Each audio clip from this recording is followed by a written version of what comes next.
Hello, everyone.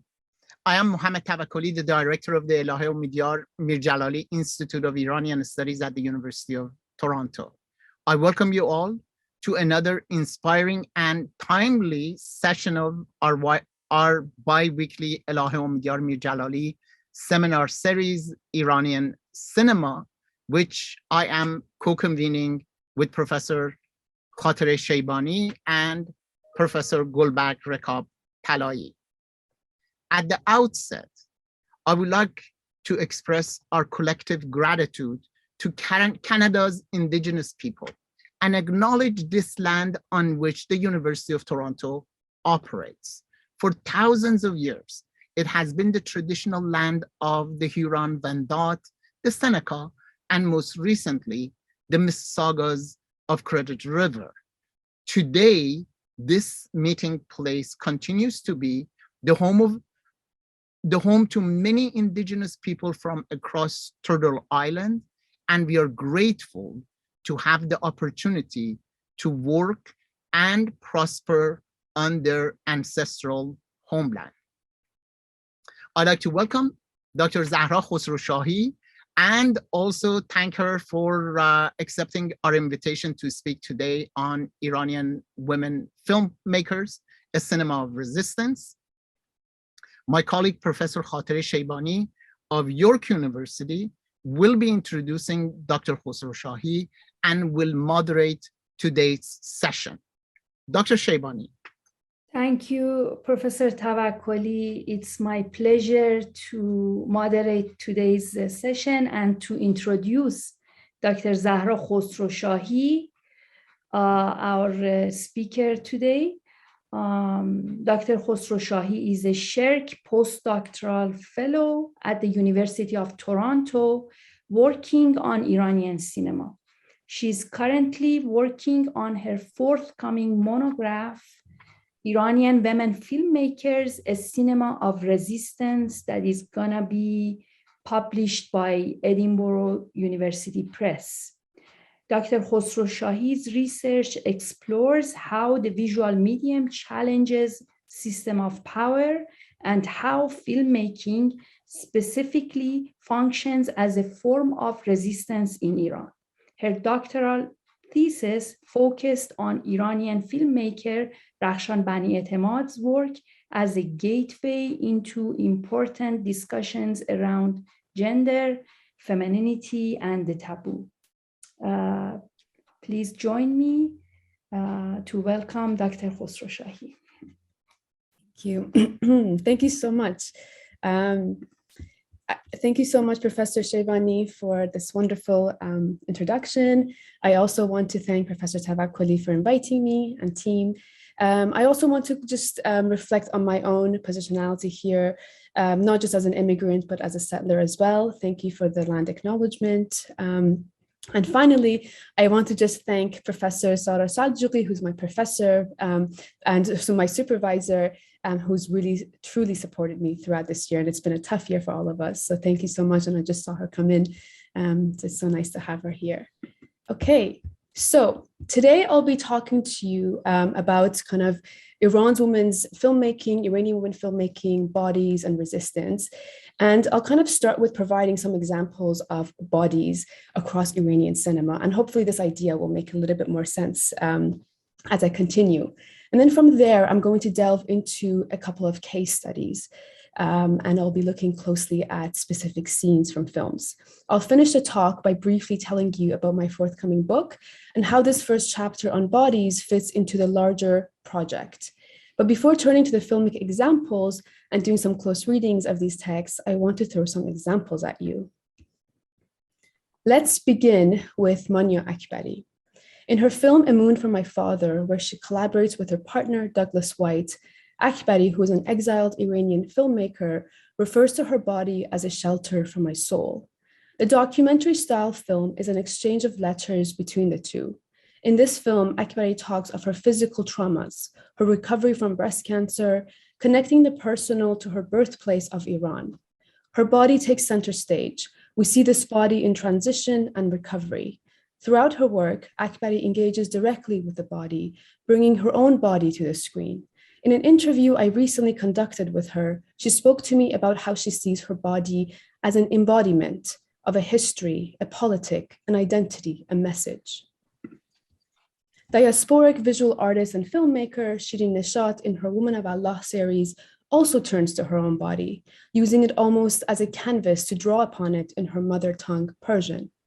In an article, Nawwab argues that Nishat is fully aware that she's pictured alongside symbols of Iran. She goes on to say that through the camera, Nishat is trying to relocate her place and her voice in that new place between a symbolic Iran and the West, while remaining ambivalent about being fixed in place by either. Similar to Akbari, Nishat too uses not just her camera, but relies very much on her own body to claim the space of in-betweenness. In her fictional work, such as her feature film, Women Without Men, Nishat also turns to women's bodies and their representations. In a critical scene, the Zareen character, a prostitute, is shown in a bathhouse, rigorously and violently cleansing her body until it bleeds. As many scholars such as Nafisi and Fitterman Lewis have argued, the woman's body often functioned as a stage on which male brutality is played out. Yet, even with this scene alone, we can see that the body also becomes the object through which these women claim their own bodies, writing on it and rewriting the body, traveling through it, as well as cleansing it. Another example is one of trans Iranian woman director Amina Maher. In her short film, A Letter to My Mother, she addresses her audience, telling the most painful secrets of her life. She speaks of abuse and rape in the film, but she also turns to her body to reassert herself.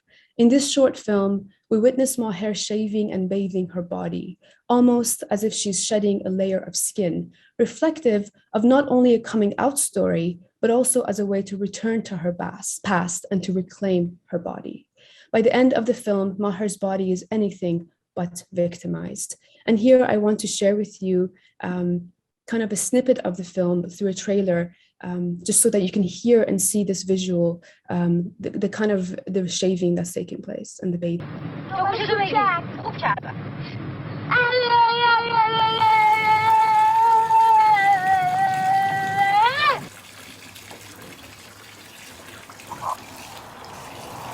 شرم داشتم حرف بزنم مامان.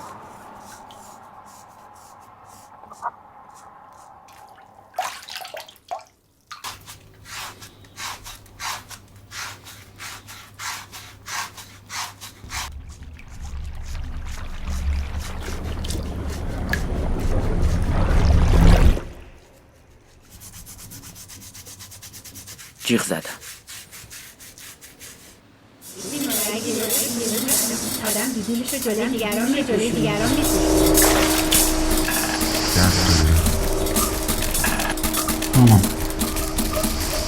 ولی وقتی که خودت درست میشوی، من بچه هستم، من نمیتونم مال خودم باشم. Working in Iran within restrictive guidelines and censorship codes, directors such as Rakhshan Banietemad, Tahmine Milani, Puran Darakhshand, and many others have also turned to the representation of women's bodies, of course in different ways. A particularly telling example is Banietemad's film of 2006, Gilane. Banietemad's Gilane consists of two parts. It begins with a mother character named Gilane, which automatically ties her to the land, and her pregnant daughter Meygol as they travel across the country to find Meygol's husband. The first part of the film is set during the Iran-Iraq War of 1988. The second part of the film is set 15 years later during the American invasion of Iraq in 2003. With this, the film captures both the lingering and tangible consequences of the war at home, but also functions as a warning for the rest of the world. The latter half focuses on the lonely lives of Gilane, the mother, whose son Ismail returns from war broken. Her only son, as Rakhshan Banietemad notes, returns neither a hero nor a martyr. The Gilane character is represented as the epitome of the sacrificial mother, visualized through her broken body, as you can see on the screen, as she struggles to care for her disabled son. Through the visualization of pain and struggle, which is embodied by both Gilane and her son, Banietemad critiques war. The film, through the disabled Ismail, reflects on the state's neglect, and in doing so, reimagines the war genre. The consequences of war remain to be felt, and Gilane's body becomes one with a nation linked through her very name.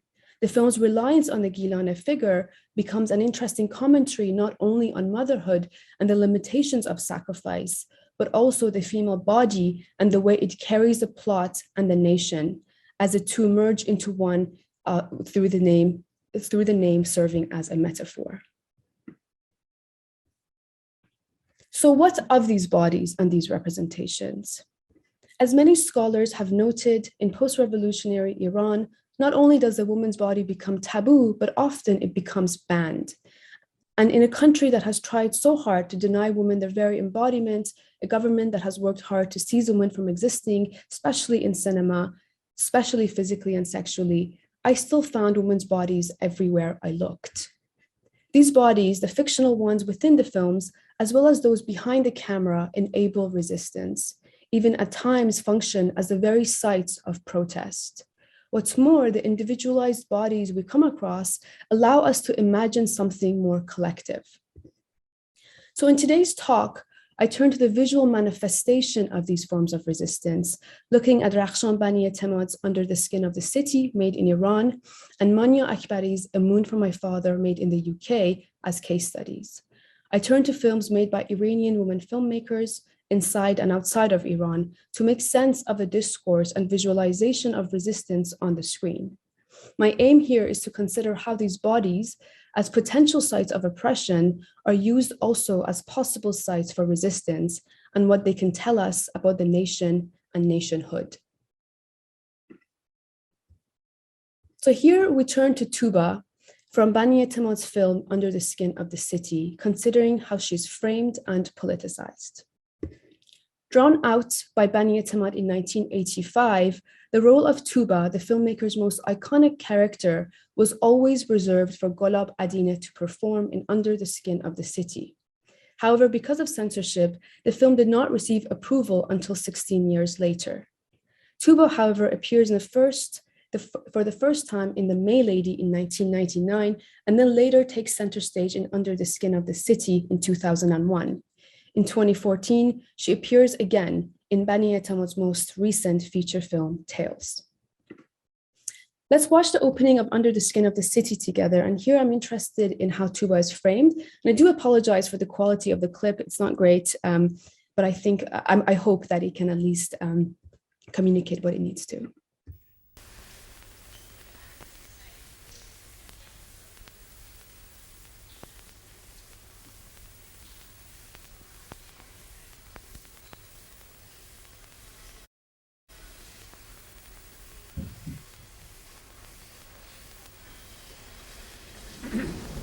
بریم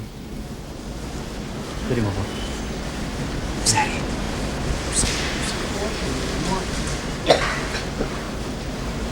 شما ازشون چه انتظاری دارید؟ انتظار از نمایندگانی که رای میدیم اجازه پیش روی ماست چگونه میبینید؟ اهمیت نقش زنان، بله. مشاغلایی که زنان دارن، اینا باید به اونها باید توجه بشه به اونها. زنایی که زحمت میکشن. میبخشید خواهر، به نمایندگانی که رأی میدید ازشون چه انتظاری دارید؟ I'll explain the scene so it becomes a bit more clear. So Under the Skin of the City opens with a close-up shot of Tuba, the central character. The first image shown on the screen is of a small Sony television, and it is through this that we first encounter Tuba. The image is blurry at first, and as it becomes focused, officials signal to Tuba to cover her hair.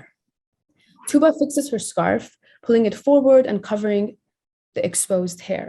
In addition to this double screen, the scarf adds another visual frame to Tuba's face. The cinematic treatment of Tuba marks her as central to the film, but also references the significance of the frame and her relationship with it. By telling Tuba to fix her hijab, the film reinforces the political restrictions of women in Iran, but also functions as a reminder to its audience about the public character of this moment. Not only is film a public forum, but also within the film itself, Tuba's interview will be on national television, which follows even stricter laws around veiling and censorship. While commenting on the social and political policies of the country, Banietemad uses the enforced veil to make her own statement. The veiling that has made legitimate Tuba's public appearance in this scene has also made her identical to the rest of the women she works with. As she tries to articulate her message, their voices are all muffled together. The message is one that they all share, yet without any fluency or eloquence, they seem unable to articulate anything at all. The black veil simultaneously legitimizes the public voice and conceals the identity of the speaker. Yet there is an additional effect in the identical appearance of the woman. They appear united with a uniform and a shared voice.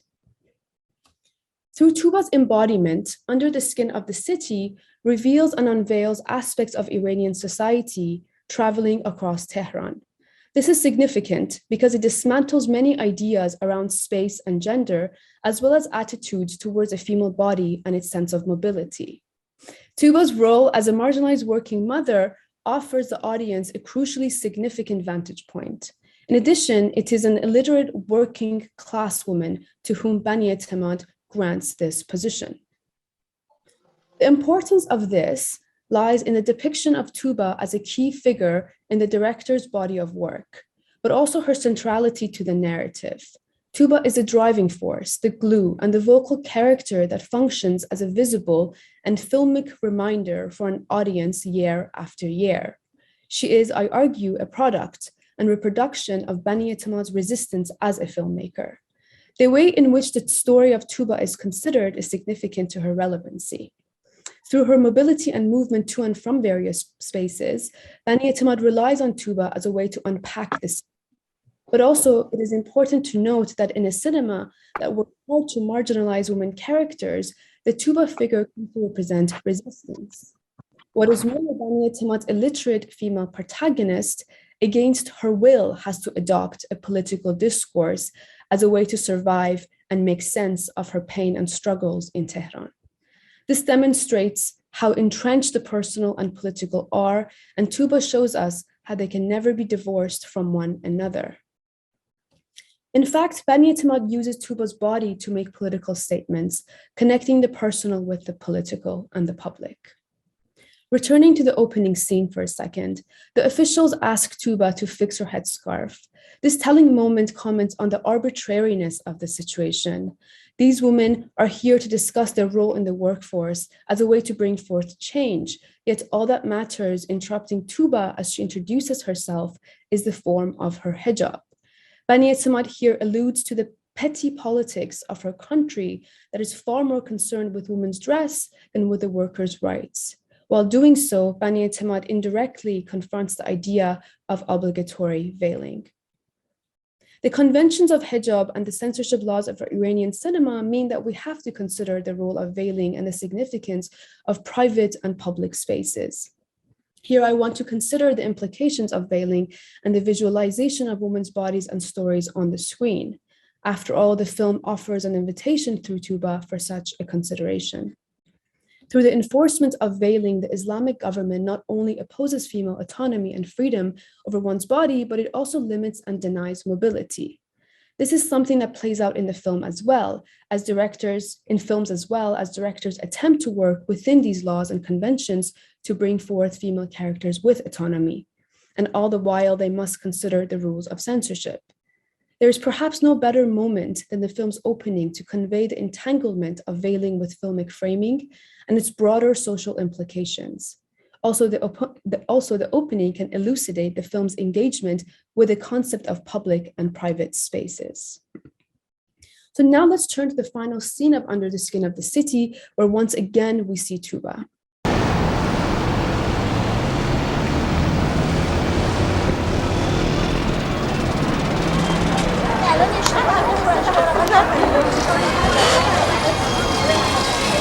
پیام چه پیامی آقای جون؟ همینقدر میدونم که یه وقتی از هرچی نالیدیم گفتیم جنگه، الان وقتش نیست. ما هم دیدیم راست میگیم، گفتیم چشم. بعدش هم که جنگ تموم شد گفتیم کلی خرابی بار اومده، اینقدر نق نزنیم، باز دندون سر جیگر گذاشتیم. بعدم یکی پیدا شد میخواد به داد ما برسه. حالا من اومدم رای بدم پای صندوق ببینم که مادر میبخشی ضبط ما اشکال پیدا کرده، اگه میشه دوباره تکرار کنیم. بکن آقا جون، خدا ننه بابا تو بیامرزه. خونم رفت، بچه‌م آواره شد. این روزام که هر جا میری یکی فرت داره فیلم برمی‌داره. کاش یکی پیدا میشد از این تو عکس میگرفت، از این تو. اصلا این فیلم‌ها رو به کی نشون میدی؟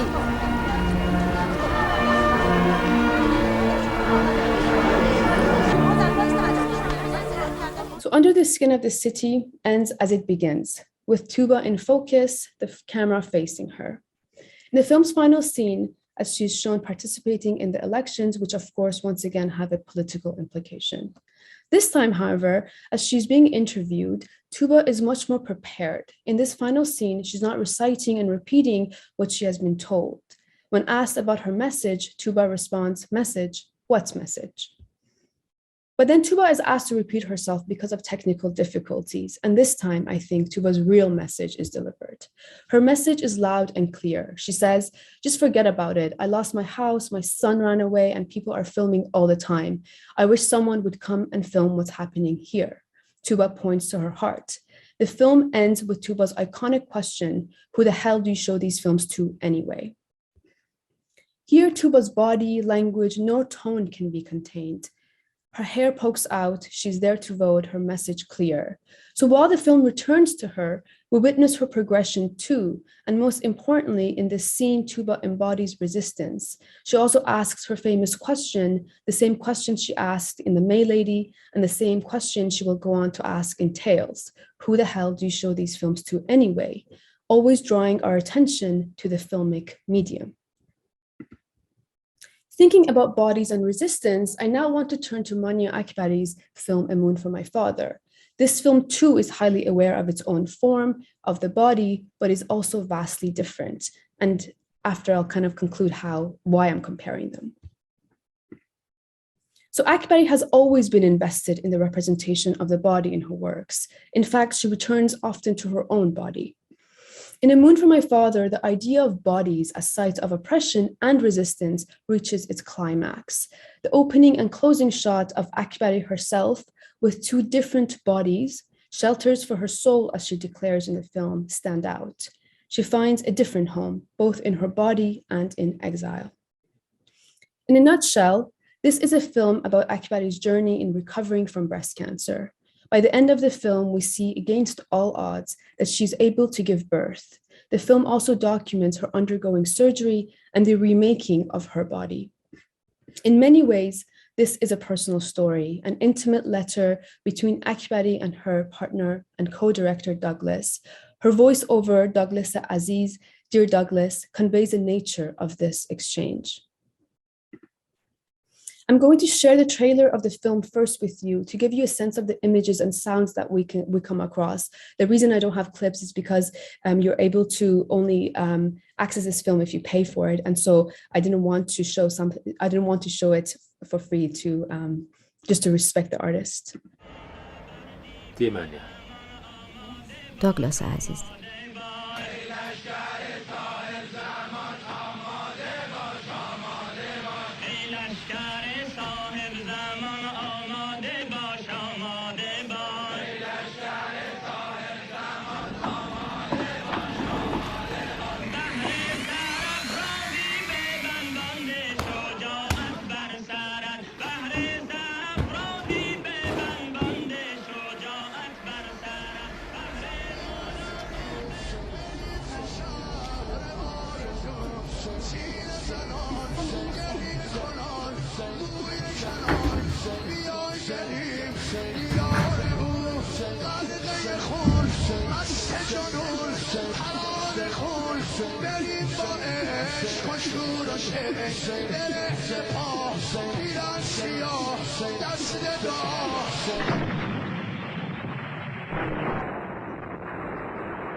This film, I argue, is far from being a personal account of Akbari's life.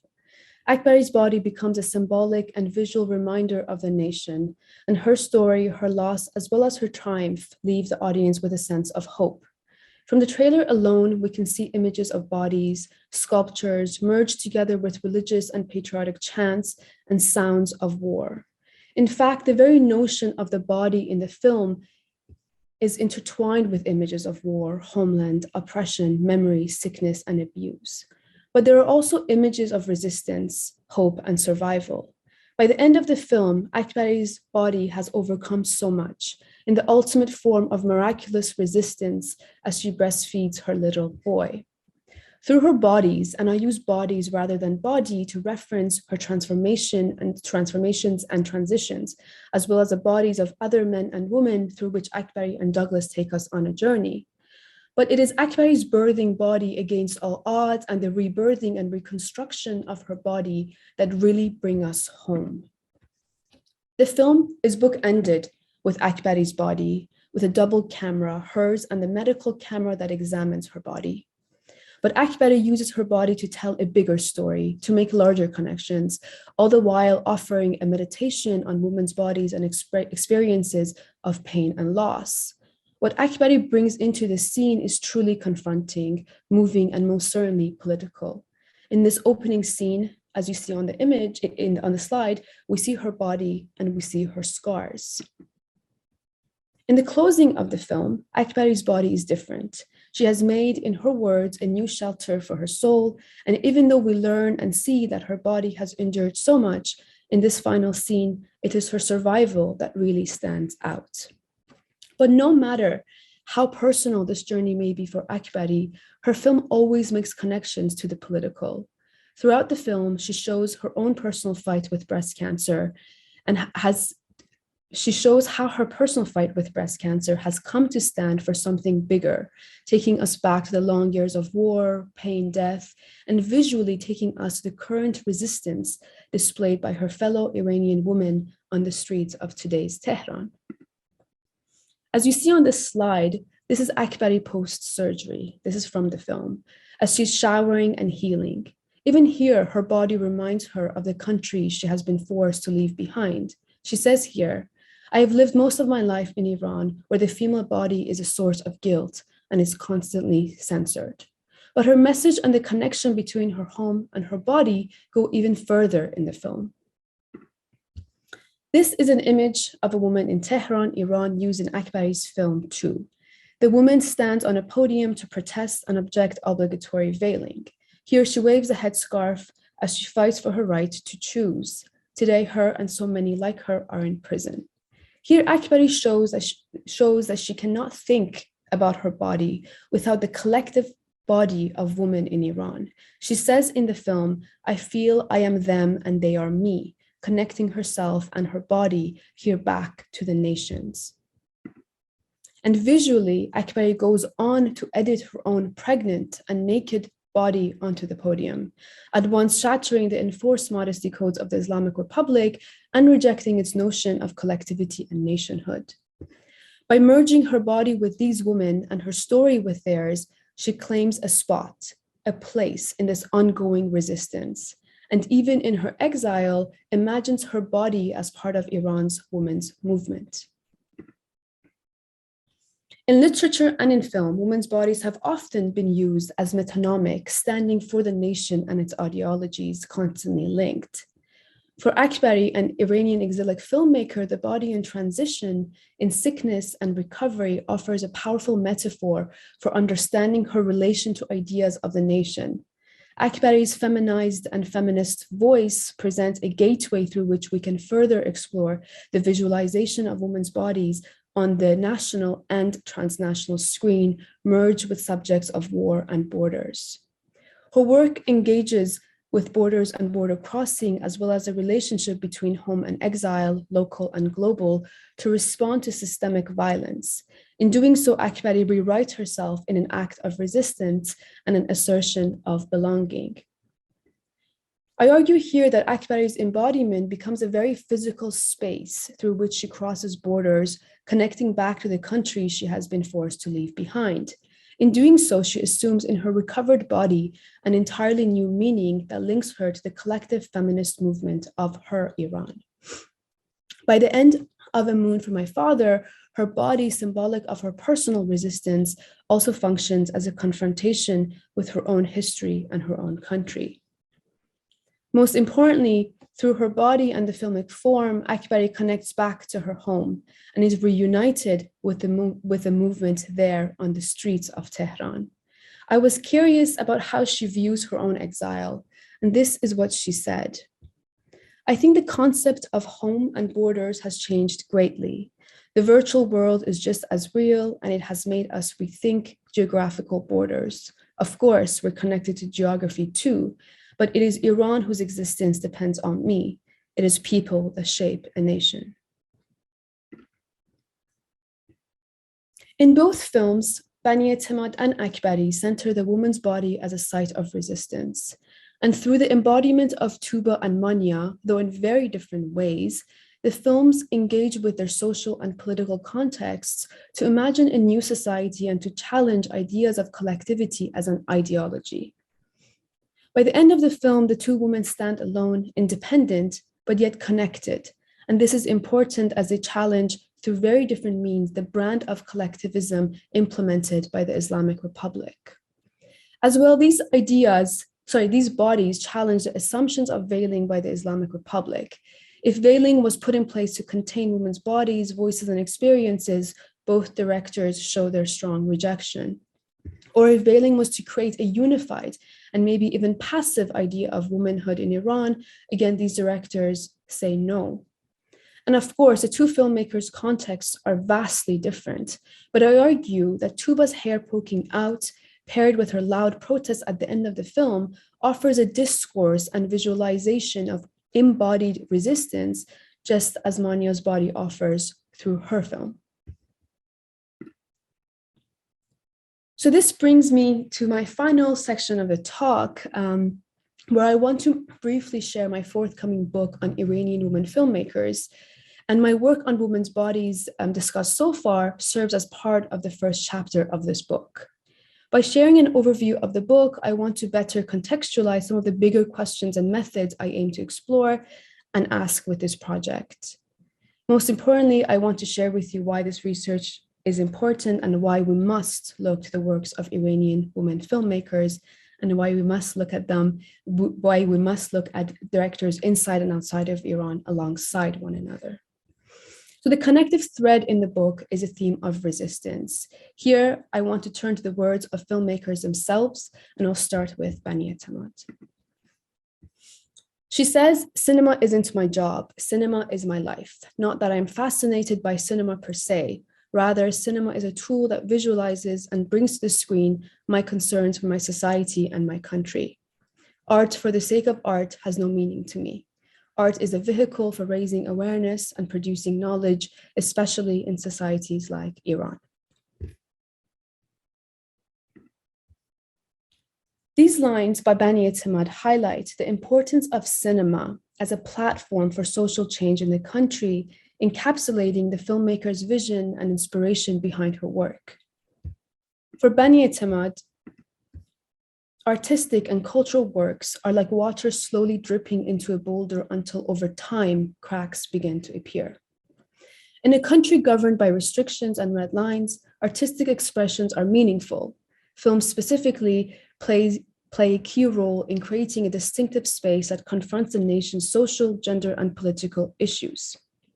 Banietemad's cinema has from its inception been concerned and engaged with the social issues of contemporary Iranian society. Resistance, I argue, is central to Banietemad's work, employed as a theme within the cinematic frame of her films, but also as a social and political stance that the director herself adopts. In other words, the way resistance plays out is multi-layered and complex and reflective of both Iran's socio-political context, but also its film industry and the position of women within it. This we see in other filmmakers' works too. For Banietemad, her female characters challenge the patriarchal structures of Iran, and yet these women, despite their conditions, display defiance and agency. So Banietemad's films complicate the role of women in various ways, often engaging with a taboo and always in defiance of the censors. Her approach to cinema then, as a tool and vehicle for social critique and change, is part of her resistance. Making films that stretch the boundaries of censorship imposed by the Islamic Republic and choosing to remain in Iran to make films despite strict guidelines are a display of her defiance as an artist, activist, and filmmaker. Banietemad's extensive body of work is fundamental in thinking about the role and representation of women on the post-revolutionary Iranian screen, and has served as my starting point in searching and researching gender and Iranian cinema. But she's not the only one who adopts this language and discourse of resistance. I interviewed documentary filmmaker Shirin Barqnavard, who also works in Iran. I asked her about how resistance plays out in her works. She says, when we talk about resistance, we're talking about various dimensions such as cultural, political, and even economical.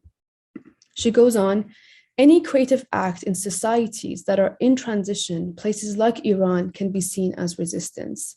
This is seen at the societal and cultural level, the political level, and of course, economical, because to create, you constantly need to break boundaries and cross red lines. And then Barqnavard says, for me, I really do embody resistance and truly believe that I am resisting at every level to keep true to myself and the art form. So when I am offered an opportunity, it is always important to me who is behind the project, who is funding it. And there have been many times I have said no. I'm very careful with who and how I work. This, of course, makes it very difficult because it means fewer projects, less productivity, and less income. It makes it professionally and economically very difficult and requires a whole other level of resistance. But I try my best to carve a path that I believe in and stand by. These lines demonstrate the kinds of constraints Barqnavard faces in her filmmaking career in Iran that go beyond just the subject matters that feature in her films. She embodies this resistance, and she pays a price for it too. When Barqnavard comments on her hesitancy to work with certain groups, she's referring to government funding. For her, how she makes the film is as important as what kinds of films she makes. Manya Akbari, who has made films both in Iran and in exile, also spoke to me about resistance and the role of the camera. She says, I can say that in some ways the camera accompanies me, and this itself plays a role in this act of resistance. I try to document my own performance, my own life experiences. I try to reach a more general audience through the documentation of the personal. Resistance is part of the story, shaped somewhere in this liminal space between myself and my society. In Islamic and patriarchal societies like the one I grew up in, the woman's body becomes a form of resistance. In fact, it is condemned to resist. Through the act of documenting, the camera functions for me as my weapon to resist. In these lines, Akbari comments not only on her constraints as a filmmaker, but also on the importance and significance of the filmic form in documenting this resistance. Trans director in exile, Amina Maher, also spoke about her filmmaking. For her, art is the best alternative to revenge. Maher has been extremely vocal about her past as a rape victim. In her work, she aims to break the silence and to challenge the heteronormativity that we see in all cinemas, but especially Iran's. For her, cinema is the space where her anger is turned into healing, where art replaces revenge. So interviews are integral to my research and to this book. The idea of self-representation, voice, and agency are central, captured through the book's approach to research. Through interviews with directors, I try to create a much-needed space for women's filmmaking practices and process. I want to turn to the words of these filmmakers. I want their voices to be part of this book. As well, these interviews allow me to better understand the societal and political context for both Iranians inside of Iran and those in the diaspora or in exile. But we see resistance not just in the language of these filmmakers, but also in their films. In addition to interviews, I turn to the cinematic text itself. Often, in a cinema with such red lines, what cannot be said can be shown. So the filmic text itself has a lot to offer. So we see resistance to the thematic breakdown of the book too. And here I'm going to share with you the chapter breakdown. In its first chapter, I'll be exploring the body as site of resistance, which is some of it I've already discussed with you. Then the book moves on to war films made by women directors and about women's experiences in war, rejecting the notion of the war genre as male territory. The third chapter turns to women's cinematic style and aesthetic as political critique. The fourth explores women's voice in confronting the taboo with a focus on sexuality and queer cinema. The fifth and final chapter confronts patriarchal systems across film, arguing that through cyclical narrative structures that we see in some of women directors' works, the filmmakers make the feminist statement that the personal is always political. The book highlights key voices of dissent, offering a cohesive representation of women filmmakers, showcasing the diversity of feminist filmic texts from Iran. At the heart of the book is women's contributions to the cinematic landscape of Iran, capturing the diversity and complexity of women's filmmaking. The significance of such a book is multi-layered. First, a cinema of resistance. This book is interested in how women's filmmaking confronts gender and women's representation. This means approaching filmmaking from a position of agency and rethinking the male and Western gaze. Secondly, the book explores how women filmmakers have contributed to the discourse of political resistance, shaping and influencing Iranian cinema. Finally, by positioning women's stories at the center of debate, the book advocates for the de-Westernization of film studies, challenging the borders of feminism more broadly. So A Cinema of Resistance will be the first ever book to focus entirely on the contributions of Iranian women filmmakers, both living in Iran and in diaspora or exile. Not a book about women with just a chapter on Iranian women, and not a book on Iranian cinema with only a segment on its women filmmakers. As such, the book's intervention is twofold. It aims to challenge the male-dominated view of Iranian cinema. Second, in the world of women's filmmaking and feminist filmmaking, not enough attention has been given to Iranian women filmmakers. This book hopes to rectify this. And if there are any other questions about the book, I'm happy to answer in full detail. Thank you so much. Thank you.